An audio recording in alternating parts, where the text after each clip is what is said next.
வணக்கம் நண்பர்களே, நான் Manikandan. This is Mani's travels with hope. இது மாதிரி தொடர்ந்து பல வீடியோக்கள் வரப்போகுது. அதுக்கு நீங்கள் செய்ய வேண்டியது எல்லாம் நம்ம சேனலில் சப்ஸ்கிரைப் பண்ணி ஆதரவு கொடுக்க வேண்டியது மட்டும்தான். இன்றைக்கி இந்த வீடியோவில் நம்ம பார்க்க போகிற விஷயம் என்ன அப்படின்னா, வருகிற ஏப்ரல் மே மாதங்கள் அப்படிங்கிறது வெயிலின் தாக்கம் அதிகமாக இருக்கும். அதனால் நம்ம குழுன்னு ஏதாவது ஒரு இடத்துக்கு போகணும் அப்படின்னு ஆசைப்பட்டு எல்லாரும் போகக்கூடிய இடம் அப்படின்னு பார்த்தோம் அப்படின்னா உதகமண்டலம், ஊட்டி. இந்த ஊட்டிக்கு போகணும் அப்படின்னா மலை ரயில்கள் அப்படிங்கிறது ரொம்பவும் முக்கியமானதாக இருக்கிறது. ஆனால் எப்போயுமே இதில் டிக்கெட் கிடைக்கிறது அப்படிங்கிறது ரொம்பவும் கஷ்டமான விஷயம்.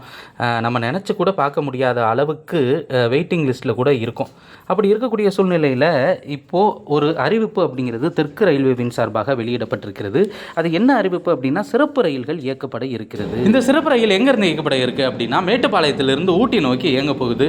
அதனால் வழக்கமாக இயங்கக்கூடிய ட்ரெயினை விட இன்னொரு கூடுதலான ட்ரெயின் அப்படிங்கிறது நமக்கு கிடைக்குது. அந்த ட்ரெயின் ரொம்பவும் வசதியான ட்ரெயின் அப்படின்னு தான் சொல்லணும். மேட்டுப்பாளையத்தில் இருந்து வருகிற மார்ச் 28 இருந்து ஜூலை 7 வரைக்கும் இந்த ரயிலானது இயக்கப்பட இருக்கிறது. ஒவ்வொரு வெள்ளி மற்றும் ஞாயிற்றுக்கிழமைகளில் இந்த ரயிலானது மேட்டுப்பாளையத்திலிருந்து காலையில் 9:10 மணிக்கு கிளம்பும். அப்படி கிளம்பக்கூடிய இந்த ரயிலானது 2:25 மணிக்கு ஊட்டியை சென்றடையும்.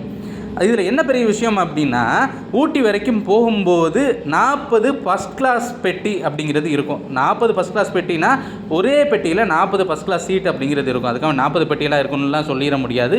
அதற்கடுத்து 140 செகண்ட் கிளாஸ் சிட்டிங் கோடு இருக்கக்கூடிய பெட்டிகள் அப்படிங்கிறது இருக்கும். ஆனால் குன்னூருக்கு போனோன்னே கூடுதலாக ஒரு ட்ரெயினுடைய பெட்டியை இணைக்க இருக்கிறாங்க. அதுலேயும் 40 கிளாஸ் ஏசி சேர்க்கார் வகையிலான பெட்டி அப்படிங்கிறது இருக்கும். ஃபஸ்ட் கிளாஸ் பெட்டி அது ஏசி அப்படிங்கிறது இல்லை, ஏன்னா ஊட்டியில் ஏசி அப்படிங்கிறது தேவையே இல்லை. இப்படி குன்னூர் போனோன்னே இன்ஜினை மாற்றும் போது கூடுதலாக ஒரு பெட்டியையும் சேர்த்து இயக்க இருக்கிறார்கள் அப்படிங்கிறது தான் உண்மை.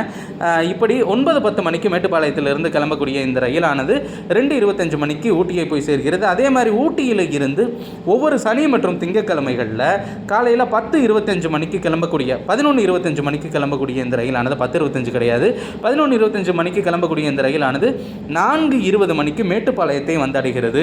இப்படி இருக்கக்கூடிய சூழ்நிலையில் கிட்டத்தட்ட இந்த கோடை விடுமுறையை நம்ம குழுன்னு கொண்டாட ஏசி அதெல்லாம் தேடி போக வேண்டிய அவசியம் இல்லை. ஊட்டிக்கு போனால் போதும். அப்படி ஊட்டிக்கு போகிறதுக்கு இந்த ரயில் பயனுள்ளதாக இருக்கும். அடுத்த வழியில் பார்ப்போம்.